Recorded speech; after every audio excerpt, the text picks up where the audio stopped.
es parte del equipo aquí. ¿Ve? Ahora sí, gracias, Listo. Yerling. Ahora sí estamos. Entonces, como decíamos, ¿verdad? No pretendemos con la charla llegar a un diagnóstico del paciente, sino saber qué podemos hacer en caso de una convulsión. También romper un poco paradigmas o conceptos tal vez que tenemos, que normalmente los tomamos y son erróneos. Entonces, esos son los objetivos de la charla, básicamente, pues poder definir qué es una convulsión, separarla de una enfermedad específica, como lo vamos a ver ahora, ver causas de convulsiones y saber qué hacer en caso de un episodio. Traje un video de una convulsión, algo pues en un hospital, algo controlado y demás, pero para poder demostrar un poco lo que podríamos eventualmente ver en la calle. Cuando estemos incluso en una jornada o ojalá, Dios quiera que no, ojalá que no, pero o en la casa o en donde estemos, podríamos enfrentarnos a una situación de estas. Ok, por eso se llama convulsiones y qué podemos hacer. Y okay, listo. Entonces, vamos a ver como definición, un poco pesado la definición, pero ahí la separé en dos párrafos y luego una imagencilla en la siguiente para dar un poquitito o interiorizar un poquitito lo que significa.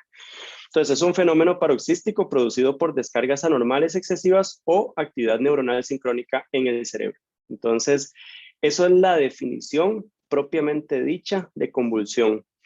Fenómeno paroxístico hace referencia a un fenómeno que aparece, o sea, que inicia y finaliza, por eso es paroxístico.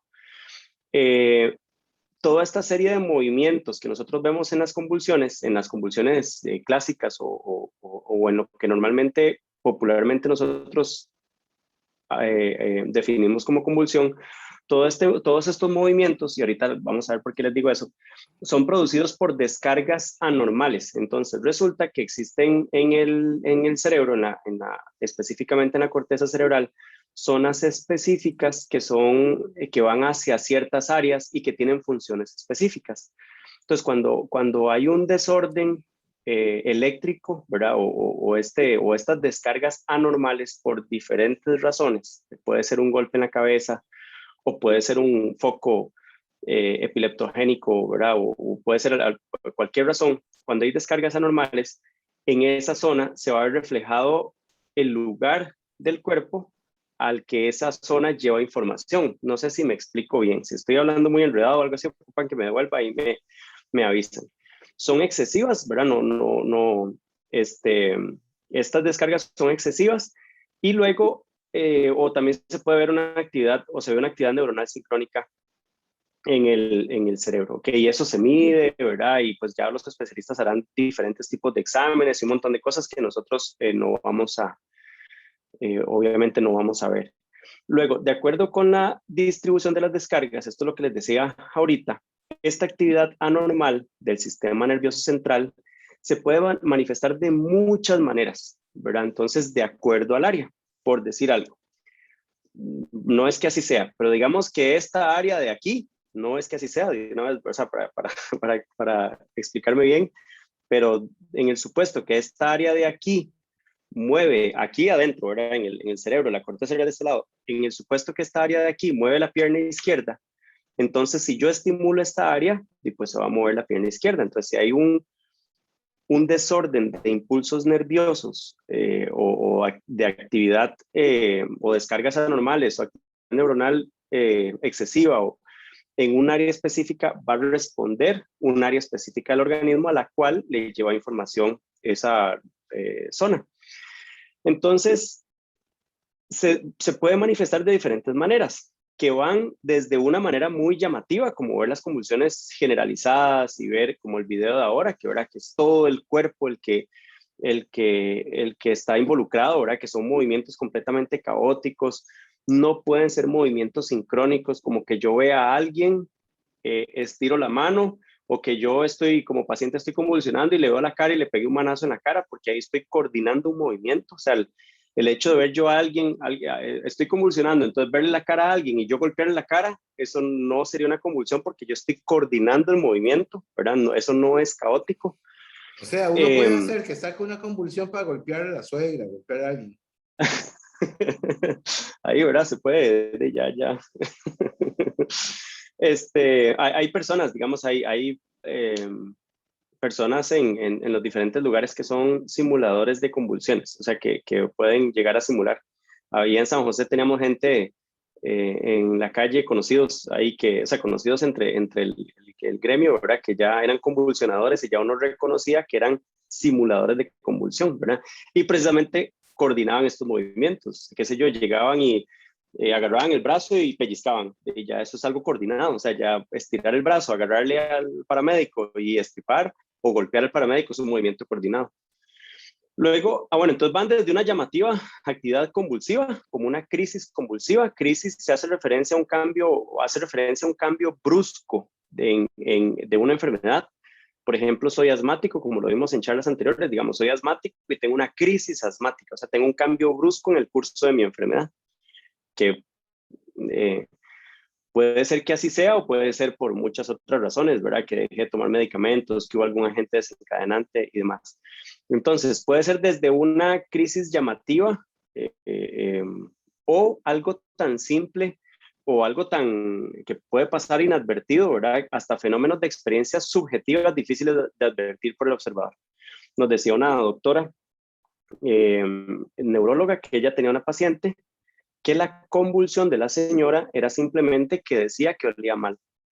Entonces decía, o sea, la convulsión de ella era aquí huele mal, pero mal, re mal, ¿verdad? No a un olor bonito que usted pueda describir, como, no sé, como un animal podrido, como, no sé, algún olor desagradable, ¿no? Sino que ella olía mal. Entonces, ¿qué era? Que el foco de la convulsión, o sea, el foco que generaba convulsiones estaba muy cerca de una zona que se llama corteza entorrinal, que es en donde se siente donde llega la señal del olor, por llamarlo de alguna manera, donde llega a interpretarse. Entonces, ese era el foco y era tan pequeñito que al estimularse solo esa área pequeñita afectaba solo la olfacción. Habrá gente que tiene convulsiones, o sea, tan pequeñitas que no las podemos nosotros ver fácilmente. O sea, yo no podría decir, mira, esa persona está convulsionando, como por ejemplo esta señora, o sea, ella no pierde el habla, no pierde nada, dice que raro, huele mal durante un episodio y resulta que está convulsionando porque es una de estas variaciones de convulsiones completamente localizadas en un lugar. Bueno, espero no haber hecho un enredo. Resulta que para ejemplificar esto, están estos dibujillos de aquí. Estos dibujillos hacen referencia o es un esquema. Imagínense que estas imágenes de colores son un cerebro. Partimos el cerebro en dos hemisferios, un hemisferio izquierdo, un hemisferio derecho. Entonces ahí vemos izquierdo y derecho. También lo que estamos viendo aquí es que yo agarro el hemisferio izquierdo y lo estoy viendo acá de este lado y lo estoy viendo por dentro, por llamarlo así. O sea, este hemisferio lo veo por dentro o lo veo lateralmente. La vista lateral es esta y la vista por dentro es esta. No sé si queda claro, o sea, si estamos ubicados sobre qué significan los dibujillos. Esta es la parte frontal y esta es la parte de atrás, la parte occipital. Entonces, frontal y aquí occipital.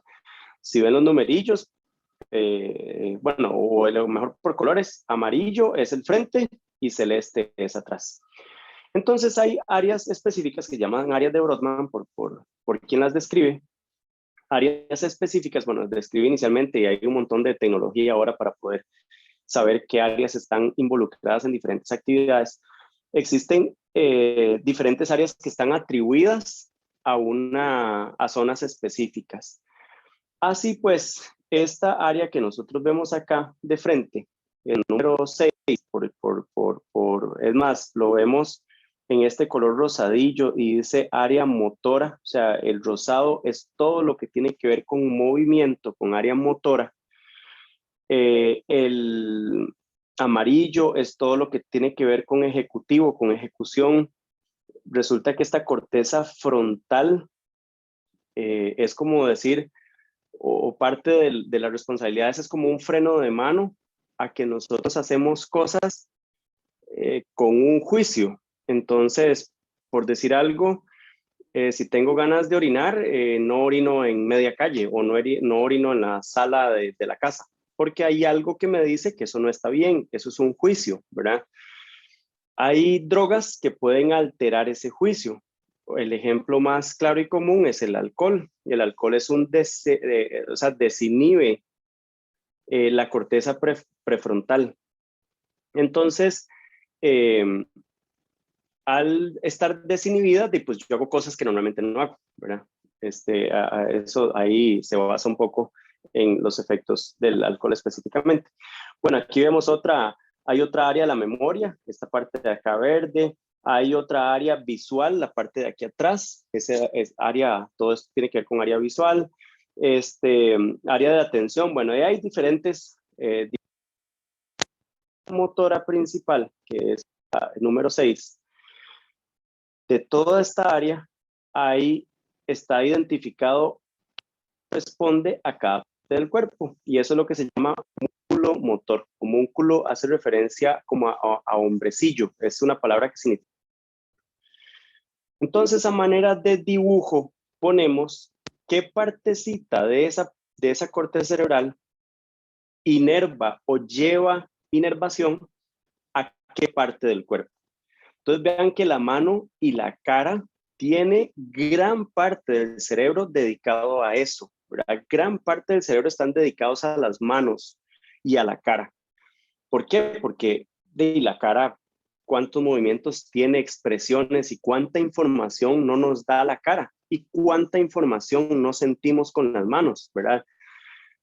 Tal vez lo vemos algo muy simple, pero por decir algo, si yo cierro los ojos y hacemos el ejercicio de poner un lapicero en, en las plantas de los pies del paciente o digamos de alguno en la casa y los ojos cerrados, no vas a ver que es un lapicero, ¿verdad? No hay manera a través de los pies que es un lapicero, pero cierren ustedes los ojos e imaginen cuántas cosas pueden tocar y definir y saber qué son, ¿verdad? Con los ojos cerrados, un teléfono, llaves, libros, o sea, son miles de cosas, entonces es mucha información que nosotros obtenemos de las manos, ¿verdad? Del tacto, del sentido del tacto, ¿ok? Por eso tiene áreas tan grandes, ¿verdad? Leo, Sí, señor. tanto es así que el vocabulario del niño se empieza a incrementar en el momento en que el niño empieza a caminar. ¿Por qué? Porque el Claro. caminar empieza a alcanzar objetos, los agarra y va aprendiendo los nombres y el significado y el uso, ¿verdad? Ahí empieza a identificarlos y ya luego se viene a dar eso que vos decís. Se va almacenando en esa Y, memoria, ¿verdad? Gigantesca y ahí tenemos miles de imágenes, ¿verdad? y se conecta, ¿verdad? Estamos viendo que esto es, digamos, la parte motora, porque también hay otra parte sensitiva. Entonces, esto es la parte motora. No existe ningún modelo de computadora o la película mejor, digamos, que ustedes vean de animación, jamás va a simular un movimiento, por ejemplo, de la mano de danza, como lo tiene la danza. Es impresionante el movimiento que puede dar una persona, digamos, danzando, ¿verdad? Y específicamente en manos, en los movimientos que puede hacer.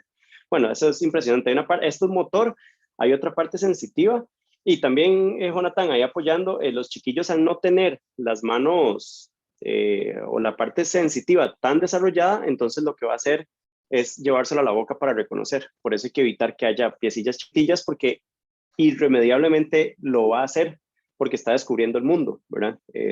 Tiene que investigar para poder alimentarse de todo lo que tiene en el entorno, ¿verdad?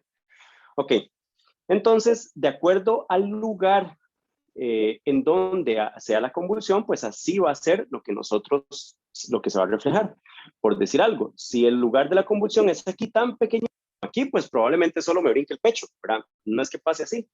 O si, como les decía ahora, lo de esa paciente que solo olía feo, entonces el área se ve por debajo, aquí no lo vemos, pero sería como decir aquí adentro o por debajo. Esa es la Ahí vamos a roja, ver un poco. es la roja, Olfatorio, olfatorio. exacto, se ve por debajo, ajá, la corteza entorrinal, digamos, ahí vemos. Bueno, Ahora sí, como nosotros vemos convulsiones generalizadas, es lo más común y aparente y que vamos a identificar, entonces pues es un desorden en toda la corteza cerebral, ¿verdad? O eh, para decirlo mejor fácilmente, pues en toda la corteza cerebral va a ser completamente caótico. Ok. Resulta que el 5% de la población en algún momento de su vida tendrá una convulsión. No significa por eso que somos epilépticos o que vayamos a ser epilépticos, que es a donde viene el otro término. Normalmente convulsiones y epilepsia los tomamos como sinónimos. Entonces, si alguien está convulsionando, le decimos, mira, tiene epilepsia, ¿verdad? Y no realmente es así. El significado de convulsión tiene que diferenciarse del de epilepsia. Epilepsia es un trastorno en el cual una persona tiene convulsiones o crisis recurrentes por un proceso crónico subyacente, o sea, por algo específico. Por ejemplo, alguna lesioncilla que durante el parto, alguna cosa que aparece durante la edad, puede aparecer en cualquier momento, pero hay más picos que es en la niñez o al final de la vida adulta. Son como los mayores picos en donde aparece la epilepsia como tal o se manifiesta. Y luego la epilepsia lo que hace es referencia a un fenómeno clínico, más que una sola enfermedad. O sea, no, digamos, incluso se describen como síndromes epilépticos. Por eso no vamos a llegar a un diagnóstico porque jamás, ¿verdad? Eh, y esto, o sea, hace referencia a un fenómeno clínico, puesto que existen muchas formas y causas de la epilepsia. Entonces, no es parte del tema y es sumamente complejo, ¿verdad? Tampoco metí aquí que las clasificaciones de convulsiones, que si es focalizada, generalizada, no metimos en eso, ¿verdad?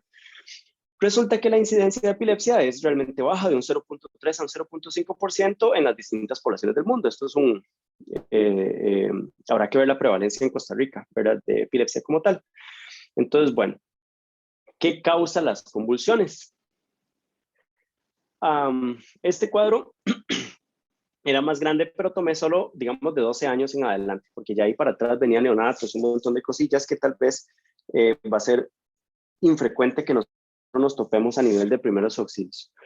Entonces resulta que en adolescentes tenemos traumas, tenemos trastornos genéticos, por ejemplo, epilepsia, ¿verdad? O alguna otra. Tenemos lesiones espaciocupantes como tumores cerebrales, ¿verdad? Si se desarrolla algún tumorcillo, tenemos también infecciones, ¿por qué no? No sé, meningitis, alguna que afecte, consumo de drogas y causas idiopáticas es que no se logran identificar, ¿verdad?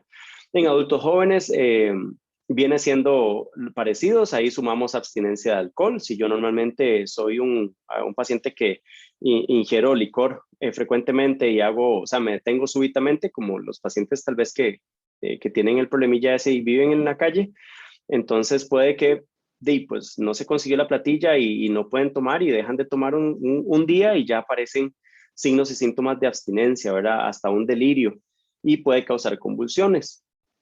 O un paciente, por ejemplo, un bebé que está en la pancita de la mamá y la mamá utiliza drogas o utiliza alcohol y durante todo el embarazo utilizó fuertemente pues drogas o alcohol y el bebito nace, entonces a partir de que nace ya va a tener un síndrome de abstinencia porque resulta que ya a partir de ahí ya no tiene el suministro constante que tenía de la droga, ¿verdad? Eh, También en otras causas, digamos, o adultos mayores a 35 años, está los eventos cerebrovasculares o enfermedades cerebrovasculares. Eso los vamos a ver un poquitito en las charlas de RCP. También tumores cerebrales, también en la abstinencia alcohólica. Ahora sumamos trastornos metabólicos, que son de pacientes deshidratados, por ejemplo. Si tengo diarrea y me deshidrato, podría eventualmente, si es muy grave, pues causar convulsiones. Pacientes diabéticos, entonces en sus dos variables, que si el azúcar está muy alto, que es ese término que dice hiperglucemia, alguien que no se ha dado cuenta y es diabético y tiene el azúcar súper alto puede convulsionar. Y alguien que es diabético se suministra hipoglucemiantes, ya sea orales o inyectables, y no ingiere comida y el azúcar se baja tanto que provoca una hipoglicemia, es el descenso en los niveles de azúcar en sangre, eh, el paciente va a convulsionar, o sea, puede llegar a convulsionar. También diferentes enfermedades como Alzheimer o diferentes cosas u otras causas. Entonces, que no se pueden identificar. Entonces vean que son muchas las causas de convulsiones, muchas, que a nosotros no nos correspondería desgastar esfuerzos en saber por qué es. Sí es importante conseguir una historia del paciente, pues para orientar el tratamiento. Por decir algo, si a nivel paramédico nosotros llegamos y hay un paciente convulsionando y no tenemos una historia clara, no es lo mismo que el paciente convulsione porque no es el mismo tratamiento que si el paciente está convulsionando porque se acaba de golpear la cabeza o que si el paciente está convulsionando porque se le bajó el azúcar. Entonces no es lo mismo a nuestro nivel, digamos, de ambulancia o de paramédicos. En hospital, pues mucho menos va a ser lo mismo. Ahora ya ellos son los encargados de encontrar el diagnóstico. Pero a nivel de primeros auxilios, pues si estamos en el lugar y tenemos una situación de esas, el tratamiento sí puede ser el mismo que es el que vamos a ver ahora, ¿verdad? Ahorita lo vamos a ver. En la siguiente diapositiva va a venir un videillo, espero que se pueda reproducir. Vamos a ver. No lo activé con video. Con audio, perdón. Vamos a ver, ahí está. Pero no hace falta el audio, solo vamos a ver sí se escucha el audio, ¿verdad? No, Aún no se escucha nada. No, pero mejor.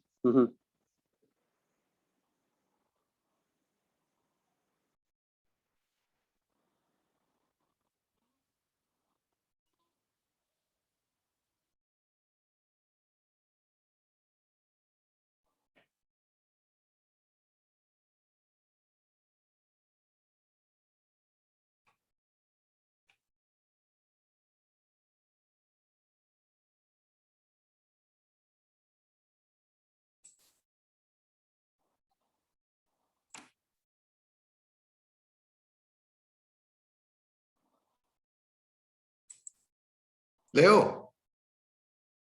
Sí. Bueno, nos están viendo todos, sí, ojalá. Me apareció Correcto. es que me apareció un mensaje que se había cerrado la sesión. Santo Dios.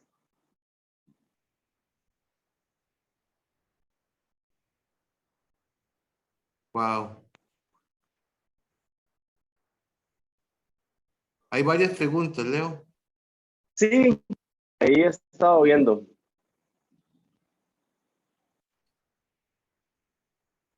Veamos, dice doña Anita, que espero se encuentre mejor de la gripe que tenía. Buen día. Los que conozco, sus padres no han consumido y han desarrollado epilepsia. ¿Por qué se da la epilepsia antes de 5 años o antes de 25? Ok, digamos, vamos a ver, tenemos que separar el término epilepsia de convulsión. Entonces, que fue la idea de la diapositiva anterior. No tengo cómo devolverme. Sí, Es lo que que ese vimos fue una tipo se va para convulsión. Ajá, vamos a devolverme para que no me puedo devolver por alguna razón. Debe diferenciarse del de epilepsia. Son dos. Entonces aquí dice que conozco a sus padres y no han consumido. Ok, aquí hace referencia, Anita, a drogas. Entonces, por lo que deduzco de la pregunta es porque un hijo desarrolló epilepsia. Perdón, convulsionó, o bueno, está bien, desarrolló epilepsia, pero es indiferente,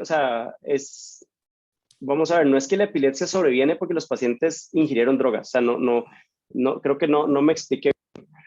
Una causa de convulsión es la abstinencia a drogas, ¿ok? Es una causa de convulsión, no de epilepsia, ¿verdad? Entonces, una causa de convulsión es la abstinencia a drogas.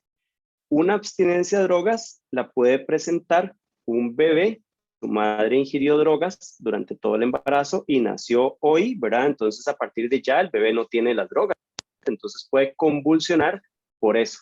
También puede convulsionar por muchas otras cosas, ¿verdad? Que no tiene que ver con la epilepsia necesariamente. Exactamente, que no es que el bebé va a ser epiléptico. También existe otra causa acá. Ahí venía infecciones, pero en el paciente pequeño, en el paciente de menos de 6 años, una de las principales causas de convulsión es la fiebre, ¿verdad? Entonces, en el adulto no va a convulsionar por fiebre. Ya a partir de los 6 años no se va a convulsionar por fiebre. Usted me puede decir, pero no, mentira, yo tuve fiebre y vi a una persona con fiebre la semana pasada y tenía 30 años y hasta que brincaba. Bueno, una cosa es brincar por los movimientos para elevar la temperatura corporal que se ven mediados por una hormona que se llama la tiritona, que tiene que ver con todo vamos a ver, que tiene que ver como con la fisiopatología de la fiebre, pero no es que esté convulsionando, o sea, el paciente simplemente está tiritando de frío, ¿verdad? No es convulsión, pero un Tenemos, niño, entre más, entre dale, más dale. pequeñito sí puede convulsionar por fiebre, ¿verdad? Sí puede convulsionar por fiebre y el tratamiento va a ser bajar la temperatura por medios físicos, pañitos de agua a temperatura ambiente. Hay que bajar la temperatura, ¿verdad? Hay que bajarla sí o sí. Ajá, Tenemos dos preguntas de Mario, se las hago las dos de una vez. ok. ¿Cuánto puede durar un ataque de epilepsia o convulsión? No sé, pregunta de epilepsia directamente. Y luego Mario también dice, si a uno le dio epilepsia cuando era niño y se le quita, ¿puede que le regrese cuando es adulto? Ok, ahí vamos. Para seguir con Anita, entonces, saber por qué se da la epilepsia antes de los 5 años o antes de 25, tendrían que ver el paciente en el centro médico y llegar a un diagnóstico. Entonces, ¿por qué? Por ejemplo, como vimos ahora, hay muchas causas y muchos tipos. Entonces, sí, definitivamente habría que ver el paciente. No podría responderle específicamente, ¿verdad? A Anita. En cuanto a Mario, eh, dice cuánto puede durar, también depende del tipo, ¿verdad? Del tipo de convulsión que es. Entonces, como vimos esta, tardó 1 minuto 20 segundos, pueden durar menos de 5 minutos y debe haber un periodo de recuperación. O sea, este paciente inmediatamente respiró. Este paciente no va a hablar de una vez, no es que paró de convulsionar y habló, ¿verdad? Sino que va a tardar un tiempo en recuperar la conciencia y en recordar quién es y en recordar qué pasó, depende del tipo de convulsión, ¿verdad? Entonces es muy variable, no podría delimitarse un tiempo específico. Habrá que conocer cada paciente y obviamente el médico especialista pues podrá, ya sabiendo lo que tiene el paciente, dar dar diferente información. En cuanto a Mario, dice que si a uno le da epilepsia cuando era niño y se le puede que le regrese, bueno, habrá que ver si se refiere a que le dio una convulsión cuando era pequeñito, puede ser por fiebre, o si es epilepsia propiamente dicha. E igual ya esto tiene que ver el especialista. Yo no podría decirle que si le puede regresar o no, porque habrá que ver qué tipo de enfermedad tenía, digamos, como qué tipo de epilepsia tenía. Entonces sí, definitivamente sería el médico especialista que le haya dado el diagnóstico el que puede, si puede regresar o no. Dice, muy bien, ahí Priscila pone que antes se decía que ante una convulsión por epilepsia se debía proteger la lengua. Entonces, ahorita vamos a ver qué podemos hacer, ¿verdad? Metiéndole algo en la boca y ahorita vamos a ver qué podemos hacer. ¿Qué, Eh, qué daños se pueden producir en personas que presentan convulsiones por abstinencia de alcohol al menos cada 2 o 3 meses? Sí, ya, si existe un daño, si hay pérdida neuronal con cada convulsión, o sea, hay pérdida de neuronas con cada convulsión, entonces podría eventualmente hacer un daño. Tenemos millones y millones. Las neuronas representan apenas el 10% de las células nerviosas, el otro 90% son un montón de células más de soporte y de sostén. Entonces, como las, no sé, células gliales, oligodendrocitos, hay muchos otros tipos de células, pero sí hay pérdida neuronal, que es la unidad funcional del sistema nervioso, ¿verdad? Entonces, ese por la convulsión propiamente dicha, y ni qué decir de, pues, por todas las consecuencias de la ingesta de alcohol y que sea tanto como para provocar un síndrome de abstinencia. Así es mejor ponerse en control con un médico, ¿verdad? Para evitar ojalá el consumo y pues tener tratamiento para una crisis. Ok, Priscila ahora dice sí. que si podía ver la diapositiva de qué puedo hacer. Ahí la iba, ahí, exactamente. Vamos a ver, creo que el video se va a poner otra vez listo. Ahora sí, ¿qué podemos hacer? Bueno, asegurar escena es fundamental, ¿verdad? Si nosotros vamos a ir a atender a un paciente y corremos riesgo o los curiosos corren riesgo, pues no debemos atender, ¿verdad? No sé, si estamos, o sea, si vamos a correr riesgo, entonces asegurar escena. Debemos utilizar equipo de protección personal, en el contexto actual, pues cubrebocas, utilizar guantes de protección, o sea, equipo de protección personal, lentes de protección y demás. Hay que solicitar ayuda, o sea, no hay cómo saber si, por ejemplo, soy epiléptico. Entonces yo digo, bueno, tengo que llamar a una ambulancia. Vamos a ver, no hay cómo saber que la convulsión que me está dando va a terminar rápido y listo, y no va a pasar nada, no hay cómo saberlo, ¿verdad? Entonces que debemos solicitar ayuda. O sea, lo que sí podría hacer después es cancelar la ayuda, si ya el paciente se recuperó y el paciente se acuerda y dice, no, hombre, mira, a mí el doctor me dijo que yo iba a convulsionar como 1 o 2 veces al mes y que si no me pasaba nada más que una convulsión, que no era necesario el hospital, digamos que ya tienes indicación, entonces podríamos cancelar la solicitud de ayuda, pero al inicio siempre se requiere, hay que solicitar ayuda, ¿verdad?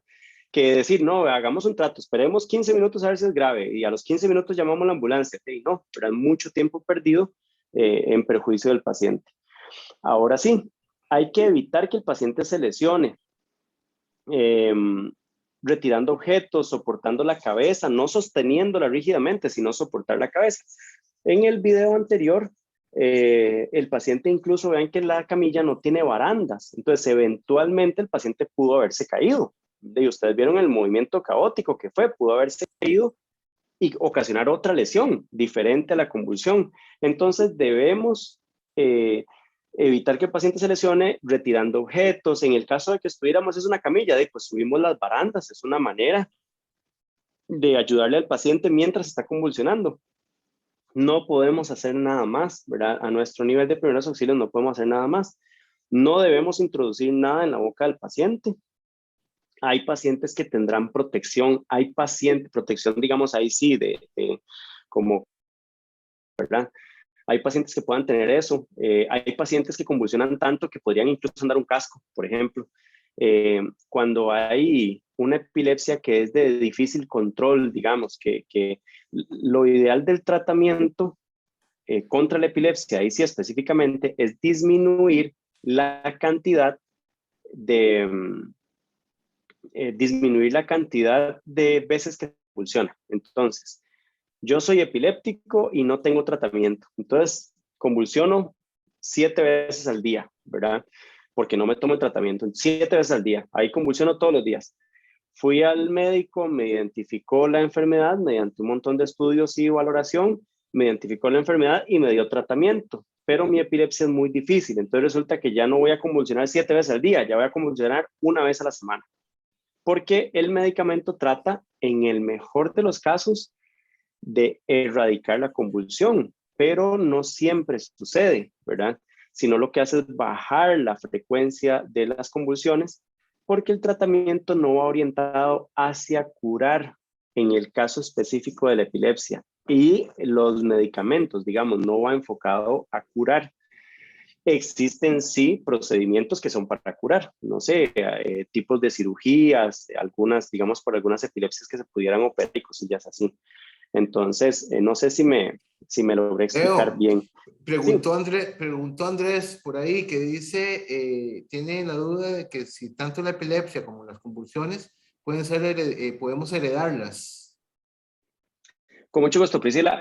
Sí, Andrés, sí, hay algunos tipos que sí se pueden, ahí en algunos libros sí se ven, bueno, pues cuáles genes, cosillas así, ¿verdad? Están heredados. Hablando de enfermedad como epilepsia, heredar las convulsiones, de ahí, no, digamos, las convulsiones como hecho aislado, ahí sí no podríamos hablar, porque, por ejemplo, si yo convulsioné porque soy diabético, y puede que mi hijo no sea diabético, o puede que sí, mi diabetes sí la pueda heredar, pero mi hijo se controló bien y entonces no va a convulsionar. No sé si me explico. Sí. Ok, no introducir nada en la boca del paciente. Antes No decían, introducir Leo, antes decían que era bueno meterle una paleta o un palo o algo la ahí billetera, para un que no se fuera a cortar la pañuelo. lengua, para que no se fuera a cortar la lengua. No es bueno introducir nada, nosotros introducir nada en la boca del paciente. Habrá pacientes que depende del tipo de epilepsia que tengan, puedan tener una fase premonitoria, o sea, ellos saben que van a convulsionar, saben por algún olor, o sea, como un aura, digamos, como alguna olor o alguna cosa, ¿verdad? Que les alerte que va a convulsionar y tengan su protección, pero ellos con conciencia lo hacen. El asunto es que nosotros no podemos saber cuando, y podríamos ocasionar más bien obstrucción de la vía aérea, ¿verdad? O daño propio nuestro, ¿verdad? Imagínense un Correcto. dedo que se queda ahí dentro de la boca, ¿verdad? Entonces no se introduce nada por nosotros en la boca del paciente. Si el paciente, esa es la indicación que tiene, pues el paciente ya es diferente, ¿verdad? Ok, ahora sí, cuando el paciente termina de convulsionar, como vimos al muchacho, él probablemente no tiene un nivel de conciencia adecuado como para llegar y sentarse y acomodarse bien y correr, digamos, y evitar algún peligro. Es más, probablemente él se hubiera acomodado en la cama para no caerse porque ustedes vieron que quedó como hacia abajo y atravesadillo. El nivel de conciencia no es superior. Los movimientos de la respiración van a prevalecer. En algún momento de las charlas anteriores les hablaba que existen centros respiratorios que controlan diferentes, digamos, diferentes partes de la respiración, por llamarlo así. Entonces, hay un movimiento o hay una señal de contracción del diafragma. Intercostales externos jalan la parrilla costal, hay presión negativa y entra aire por nariz y boca. El movimiento primitivo son funciones vegetativas que se mantienen, por eso no se nos olvida respirar cuando dormimos, no se nos olvida respirar cuando dormimos. Ustedes me pueden decir, bueno, pero es que hay gente que ronca un montón y más bien duermen malísimo y existe una cosa que se llama apnea del sueño y entonces te parece que sí se nos olvida. Bueno, no es que se nos olvide, es que puede haber una obstrucción, pero es de la parte mecánica. Entonces, si yo tengo una lengua muy grande o duermo en una posición en la cual la vía aérea está un poco obstruida, el movimiento mecánico existe, pero a la entrada de aire hay una obstrucción, ¿verdad? Entonces resulta que no es porque el movimiento primitivo se altere, sino es porque hay una obstrucción física periférica, por llamarlo así. Entonces, en estos pacientes, hemos ido a pacientes que convulsionaron a 1 hora y los encontraron hasta 2 horas después, a un tiempo después, y él con tan mala suerte que el paciente cae boca abajo y la nariz y boca quedan tapadas por el suelo, por cobijas, en la cama, y el paciente no puede acomodarse. Entonces, en algún momento, el movimiento, la señal de la respiración estaba, pero había obstrucción de vía aérea. Entonces, el paciente no respiró y se murió. Y no sé, me acuerdo un paciente que convulsionó en el baño, a la hora de no salir, se percataron con tan mala suerte que él había caído como en la esquina del baño, se tapó nariz y boca y la convulsión como tal no fue lo que le causó la muerte, sino que más bien fue la posición en la que quedó y no tener una vía aérea permeable, despejada, para que él ya recuperara su conciencia, su nivel de conciencia. Entonces, una vez que convulsiona, el paciente en posición de unidad. Esto nos va a ayudar para que la vía aérea esté despejada y nos va a ayudar para que si hay salida de líquido o salivación abundante o salida de contenido gástrico, el paciente lo bote y no lo broncoaspire. Broncoaspirar es que ese contenido se vaya a pulmones y cause algún problemilla ahí a nivel pulmonar a posterior. Debemos vigilar los signos vitales, o sea, saber que tiene pulso, saber que respira.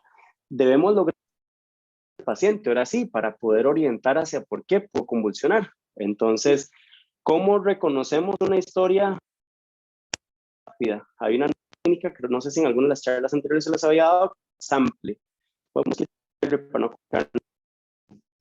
Entonces, S significa signos y síntomas. A significa alergias del paciente. M significa medicinas o medicamentos que el paciente toma habitualmente, o sea, preguntar.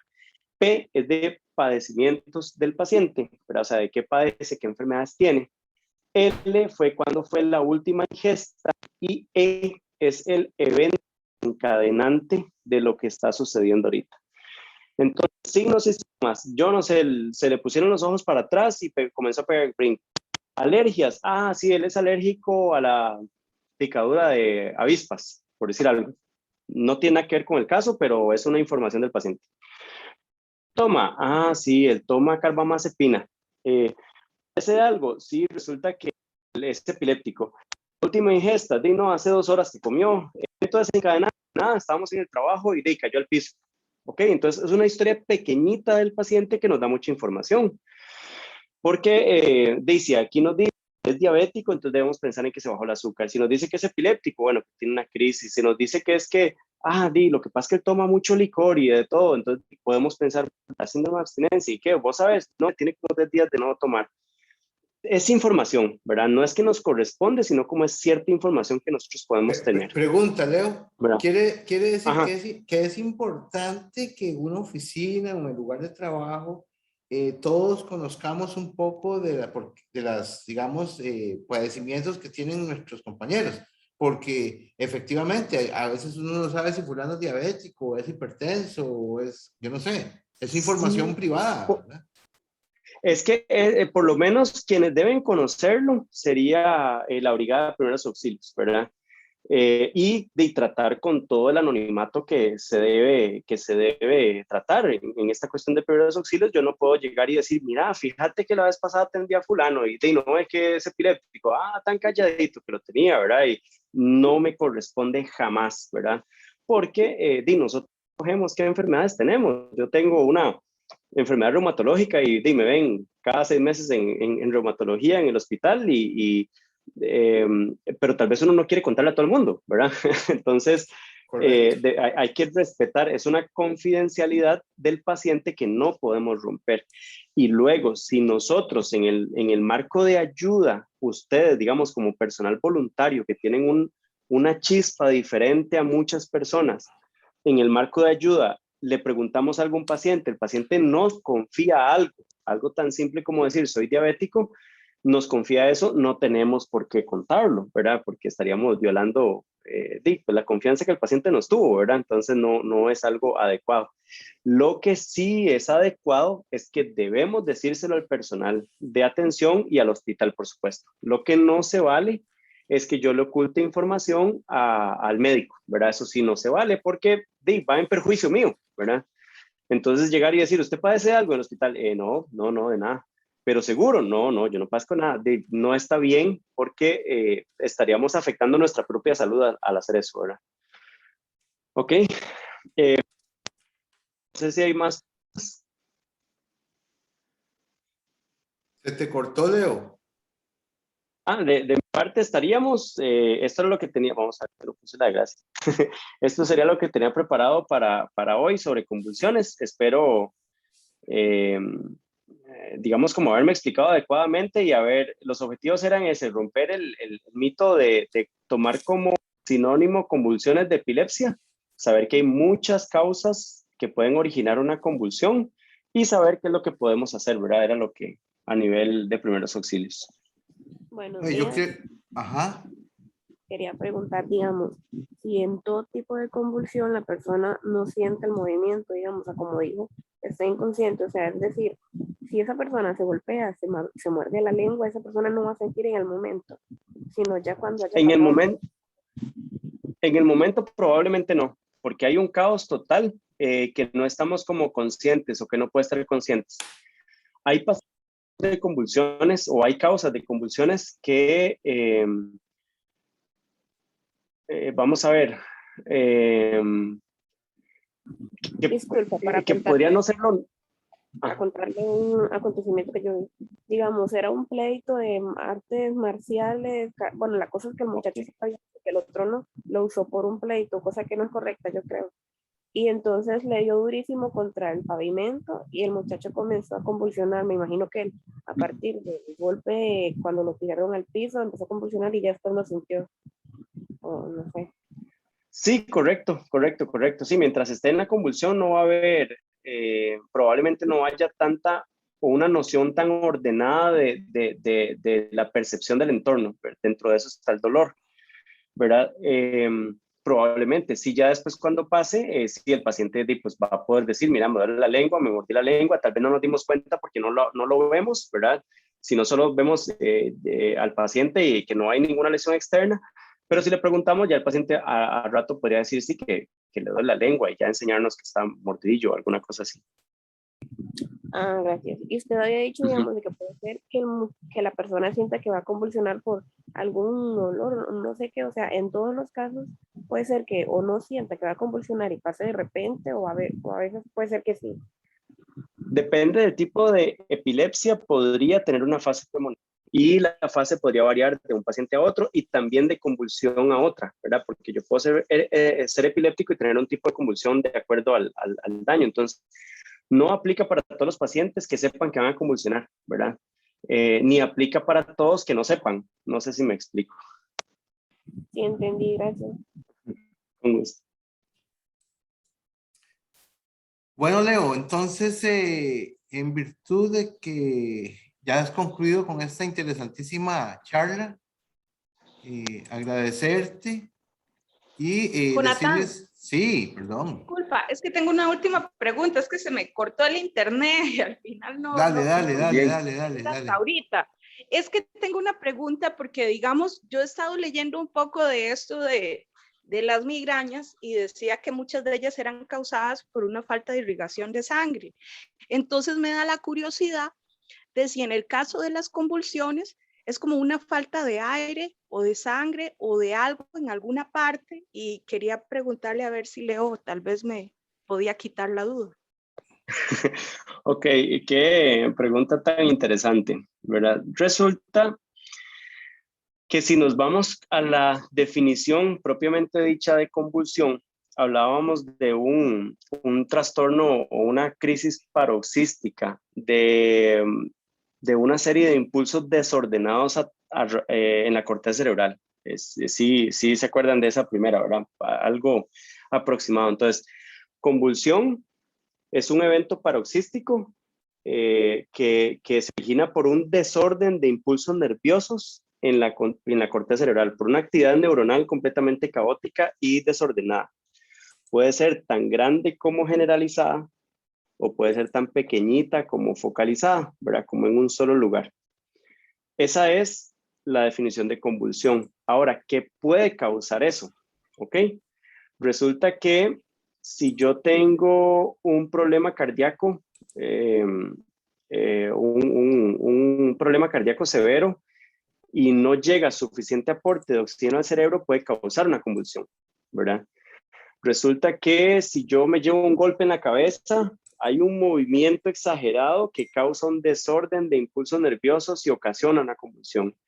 Resulta que si yo tengo una lesión en el cerebro como un tumor, puede que ese grupo celular desencadene una serie de impulsos nerviosos desordenados. Entonces las causas son muchas, ¿verdad? Entonces no podríamos como encajonarla que sí puede ser la falta de oxígeno en eso, sino que las causas son tantas. No sé si me expliqué. Sí, muchas gracias, Leo, te agradezco. Y luego había preguntado, vamos a ver quién fue que preguntó, que si era conveniente mantener la posición. Andrés dice, colocar al paciente de lado y no cambiarlo de posición. Bueno, ya el paciente vaya recuperando su nivel de conciencia, ya probablemente pueda o quiera hasta sentarse, entonces siempre y cuando no hubiera una contraindicación, ¿verdad? Que se haya lesionado muy fuerte. Otra de las cosas, perdón, y ahorita no sé por qué me saltó que me dicen con esto la posición, hemos visto también cuando llegamos a nivel, digamos, en primeros auxilios o llegamos en ambulancia, hemos visto que hay personas que estiran las manos del paciente que está convulsionando y hablaban de los dedos del corazón. ¿Han escuchado eso? De estirar los dedos del corazón. Entonces agarran y abren al paciente y le estiran los dedos del corazón. ¿Se han escuchado eso? No, pero no. Ok. Jerry Tenemos, tiene la mano levantada, sí. sí. Entonces resulta que yo he escuchado esa parte, ¿verdad? De que mira, hay que estirarle los dedos del corazón y deja de convulsionar. Resulta que más bien si nosotros sujetamos al paciente fuerte o si en esta parte que les puse soportar al paciente para evitar que se golpee, si entre varios lo agarramos al paciente para que no funcione y les estiramos los brazos, podríamos ocasionar lesiones, ¿verdad? Entonces no se sostiene al paciente fuerte, simplemente podría colocarle un suéter, una almohada, algo para evitar que se golpee. Los movimientos son muy bruscos, pero no sujetarlo fuerte. No sé, espero, no sé si queda claro. Y Jerlyn y otra Priscila, muchacha. no, Jerlyn dijo que no. Priscila y chicos, a las Sí, 9. yo dije que sí. Ok, es que, bueno, Ellen. Última pregunta, pregunta. Es que he tenido bueno, no sé si es mala oportunidad o qué, de ver un tipo de convulsión y en este caso, bueno, en apariencia no era grave, pero la persona, aparte de la rigidez en los brazos, balbuceaba así fuertemente, ¿verdad? Yo me imaginaba que una convulsión, como uno las ve en las películas, tiraban como espuma por la boca o algo así. Bueno, en esa ocasión, de hecho, yo no sabía que era una convulsión porque era como muy leve, solamente tenía las manos rígidas, muy rígidas, intentaba como levantarse, pero no podía y balbuceaba, y cuando vino el paramédico, me dijo que lo que había tenido era una convulsión. Yo quedé súper sorprendida porque nunca había visto algo así y me llamó mucho la atención de que yo no conocía las características de cómo lucía una convulsión de ese tipo, porque no parecía, o sea, yo me imaginaba otra cosa, ¿verdad? Entonces, Claro. también en base a esto es que te consulto. Claro. ¿Cuáles son las características de una convulsión que ya es grave, que ya usted dice, esto es muy grave? No, es que puede ser tan pequeñita y ser muy grave o tan generalizada y tan aparente y no ser grave. Entonces es muy difícil responder digamos, estructuradamente, ¿verdad? Lo que sí es cierto es que hay, digamos, hay convulsiones tónico-clónicas, atónicas, solo clónicas. Hay muchos tipos que no quise meterme porque íbamos a consumir tiempo y a nosotros, para efectos, si el paciente se mueve mucho, como el de la imagen, o solo las manos rígidas, el tratamiento es el mismo, soportar al paciente y una vez que pase la convulsión, pedir ayuda y una vez que pase la convulsión, asegurarse que la vía aérea esté despejada, ¿verdad? Mediante la posición de seguridad o abrir vía aérea hacia atrás, pero que pueda respirar y estar ahí con él. Y Luego, Yerlin, porque tenemos que darle espacio porque el Zoom lo ocupan para otra charla. Entonces, sí, Yerlin, a ver, ¿qué ibas a preguntar? Si no... No, ya le hice la pregunta. Era cuáles eran las Priscila características de una era. convulsión grave. Ajá. Ok, Priscila, perdón, Yerlin. correcto. Sí, señor, buenas. Hola. Hola. Pregunta, Hola. tal vez suene loco, pero después de las últimas dos intervenciones de las compañeras, ¿existe la posibilidad de que le convulsione a uno una sola parte del cuerpo, por ejemplo, una mano? Sí, claro. Ahí existen lo que se llaman convulsiones focalizadas. Entonces sí puede pasar eso. Ante cualquier duda es mejor la consulta con un médico y ahí pues realizar toda la línea para llegar a un diagnóstico adecuado. Muchísimas gracias. Buen día. Con todo gusto. Leo, no es lo mismo una convulsión en una mano a que uno a veces ha hecho ejercicio o algo así y luego le queda brincando una parte del cuerpo. No, porque es desequilibrio hidroelectrolítico y en la zona, ¿verdad? Entonces, si yo tengo un músculo porque hice pesas y ese músculo está agotado o hay un desequilibrio hidroelectrolítico o lo esforcé mucho, entonces puede quedar brincando, pero por la zona. No se origina aquí, sino que está aquí. ¿Me explico? Eso es, sí, no, digo yo porque si alguien ha vivido una experiencia de esas, que no crean que es una convulsión focalizada. Exactamente. Bueno, chicos, de verdad les agradecemos, pero el Zoom lo tenemos que compartir porque somos muchos en la oficina. Leo, muchas gracias. Les deseamos a todos felices vacaciones, que vayan y descansen todas estas 2 semanas que vienen de vacaciones y en el mes de septiembre nos estaremos viendo nuevamente las charlas. Voy a tratar de que se suban la de nudos y esta de hoy, a más tardar mañana en la mañana o hoy en la tarde noche. Muchas gracias, Leo. Muchísimas gracias. Excelente, muchas gracias a ambos. Gracias. Con mucho gusto. Hasta luego. Hasta luego. Chao, Leo.